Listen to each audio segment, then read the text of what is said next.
Good morning, everyone.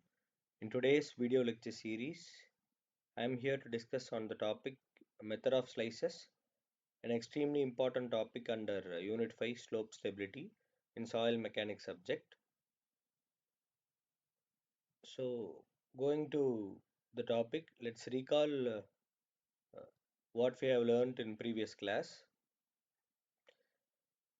So, as far as slope stability is concerned, the concept is fundamental for understanding how engineers analyze and design safe slopes, embankments, and earth structures. The method of slices form the basis for the most modern slope stability analysis techniques used in professional practice as well as software applications.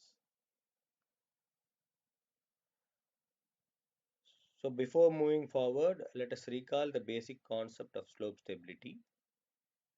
A slope becomes unstable when the forces tending to cause movement along a failure surface exceed the forces resisting that movement. This balance between driving and resisting forces is expressed using the factor of safety.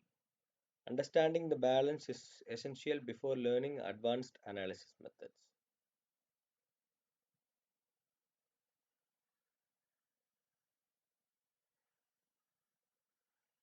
So, about method of slices. The method of slices are limit equilibrium methods used to analyze slope stability by dividing the potential sliding soil mass into a number of vertical slices. Each slice is analyzed for forces acting on it, such as weight, normal force, shear resistance, and pore water pressure. By considering the equilibrium conditions for all slices together, the overall factor of safety of the slope is determined.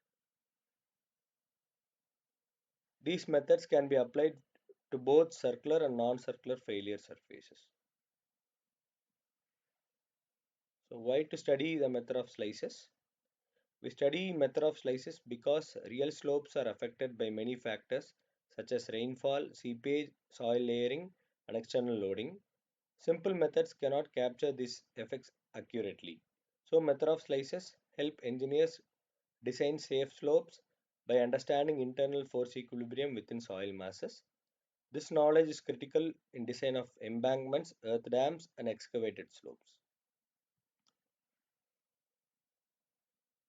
So the objective of this topic is to study the limit equilibrium methods, understand their assumptions, accuracy, and practical applications in slope stability analysis. This helps engineers choose the most appropriate method for a given field condition.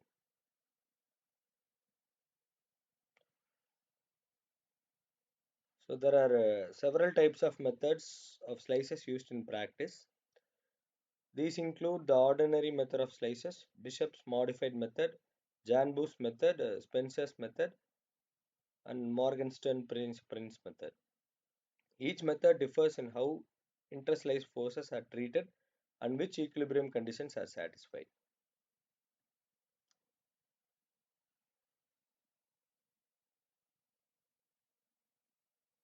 So the ordinary method of slices, also called the Swedish circle method, is the simplest approach. It assumes a circular failure surface and neglects all interslice forces, making it less accurate but easy to use. Bishop's simplified method improves accuracy by considering vertical interslice forces while neglecting horizontal forces. It satisfies moment equilibrium and requires an iterative procedure to calculate factor of safety. The other methods mentioned are Janbu's method. In this method, it considers both vertical and horizontal interslice forces and is suitable for non-circular failure surfaces and layered soils. Whereas Spencer's method is one of the most accurate methods and satisfies both force and moment equilibrium simultaneously.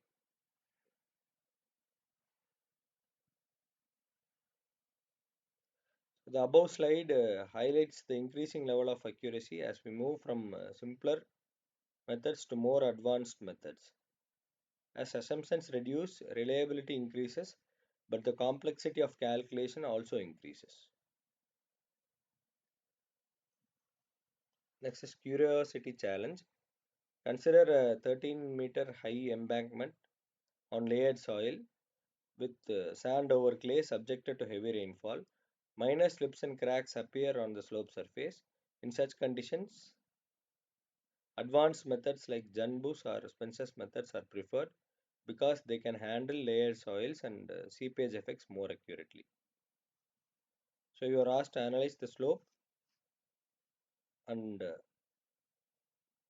comment on the suitable method. Next is assessment quiz. Question 1. The ordinary method of slices neglects interslice forces, pore water pressure, cohesion and weight. Answer is option A, interslice forces. Question 2. Which method satisfies both force and moment equilibrium? Answer is Spencer's method. So the references for the above topic are listed below. So thank you for listening to this video. Please do like, comment and share, and subscribe to my YouTube channel for more videos related to soil mechanics. Thank you.